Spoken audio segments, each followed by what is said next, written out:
Baik, Assalamualaikum warahmatullahi wabarakatuh. Selamat siang Pak Gatot. Di sini saya Yusnia Halim Sadia dengan NIM 10119100887 akan menjelaskan jawaban UAS strategi operasional dan nanti pasok. Oke, yang selanjutnya yaitu di sini terdiri dari dua soal. Yang soal A ini untuk menjawab benar atau salah dari pernyataan yang telah diberikan. Yang soal pertama yaitu expect marginal contribution of rising order size adalah selisih antara expect cost of processing extra unit dengan expect benefit of processing extra unit. Ini adalah pernyataan yang salah. Kemudian untuk yang nomor 2 yaitu trade off biaya transportasi dan persediaan adalah pertukaran antara biaya transportasi dan biaya persediaan. Signifikan dan perlu menjadi perhatian pada saat merancang jaringan rantai pasokan. Kedua putusan rantai pasokan yang mendasar itu melibatkan pertukaran ini adalah pilihan mode transportasi dan agregasi inventarisasi. Ini adalah pernyataan yang benar. Dan untuk yang nomor 3 yaitu bahan baku langsung adalah bahan yang menjadi bagian dari barang hasil produksi.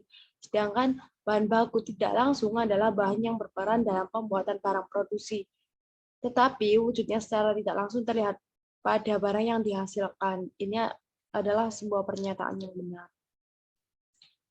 Kemudian untuk soal yang selanjutnya, menjawab soal saya untuk nomor 4, ada soal tingkat optimal ketersediaan produk dipengaruhi oleh beberapa faktor. Yang pertama, faktor-faktor apa saja yang mempengaruhinya dan berikan penjelasan masing-masingnya. Ini ada beberapa faktor yang mempengaruhi dalam ketersediaan produk. Yang pertama adalah volume yang dibutuhkan untuk melindungi jalannya perusahaan terhadap gangguan kehabisan yang akan dapat menghambat dan mengganggu jalannya produksi. Yang kedua, volume produksi yang direncanakan itu, di mana volume produksi yang direncanakan itu sendiri sangat tergantung pada volume penjualan yang telah direncanakan. Dan yang ketiga, besarnya pembelian bahan baku setiap pembelian untuk mendapatkan biaya yang signifikan. Nah, untuk yang selanjutnya yaitu estimasi tentang fluktuasi harga bahan baku yang bersangkutan di waktu yang akan datang.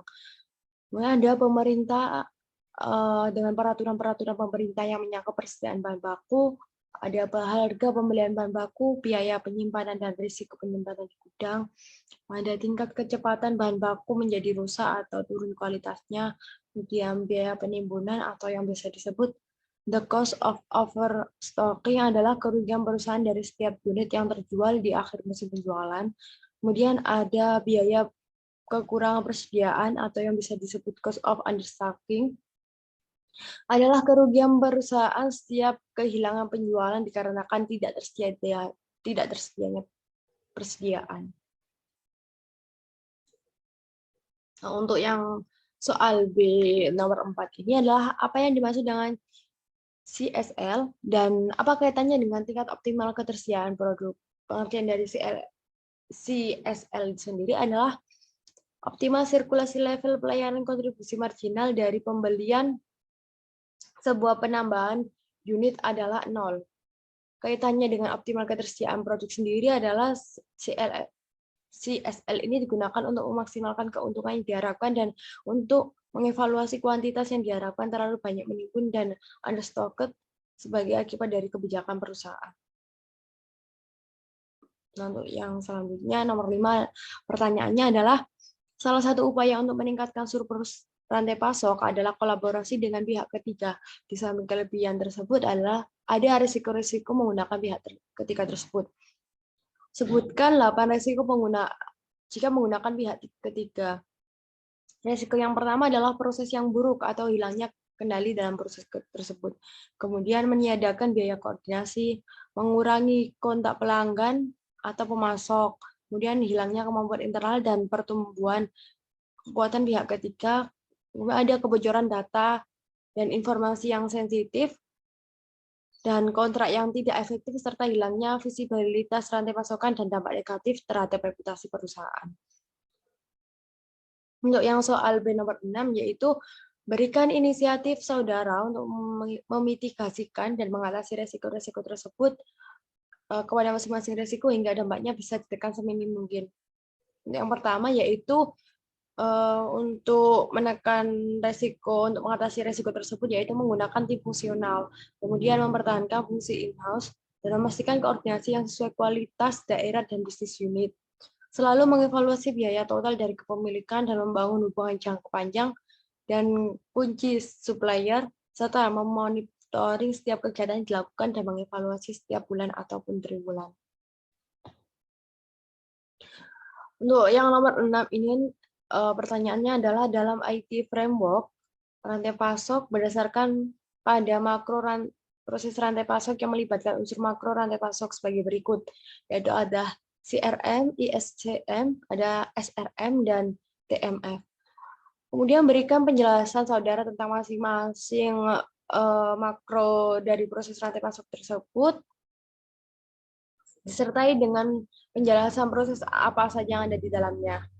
Nah, untuk yang pertama adalah CRM, yang di mana CRM ini merupakan proses yang fokus pada interaksi downstream antara perusahaan dengan customer-nya, di mana terdapat proses marketing, kemudian proses penjualan, proses manajemen, proses pemesanan, kemudian ada proses service center atau proses call.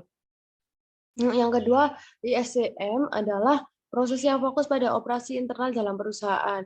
Dalam ISCM ini ada beberapa proses seperti strategi planning, kemudian demand planning, supply planning, fulfillment, field service atau kegagalan service.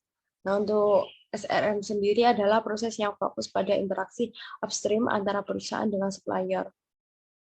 Sedangkan untuk TMF sendiri adalah proses yang di dalamnya terdapat integrasi sistem dan infrastruktur software. Dan sekarang berikan penjelasan hubungan atau keterkaitan unsur makro rantai pasok tersebut dengan TMF. Hubungan keterkaitan unsur makro rantai pasok tersebut dengan TMF adalah peran TMF yang sangat penting untuk berfungsinya ketika pasar makro tersebut, yaitu CRM,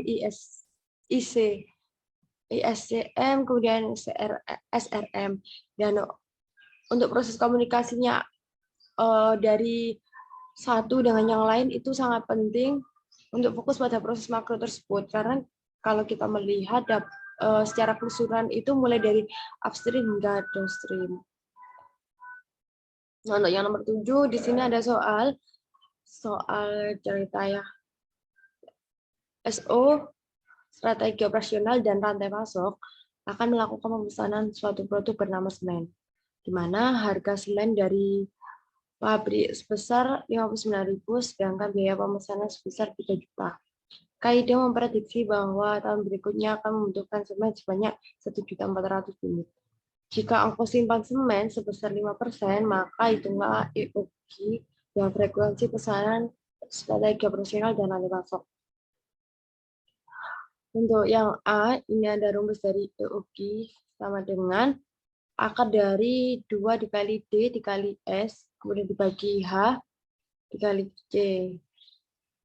Nah, kita masukkan yang angkanya 2 dikali 1.400.000, yaitu membutuhkan berapa unit, kemudian dikali S-nya 3 juta, biaya pemesanannya, dan dibagi 2.950. Dengan hasil akar dari 287.457.627,1 dan didapatkan hasil dari akar tersebut yaitu 53.361,57. Dan untuk yang frekuensi peranan ini dengan rumus R per Q, yang dimana R-nya adalah 1.400.000. Kemudian dibagi hasil dari EOG tadi yaitu sebesar 53.361, yang didapat adalah 26,24 kali.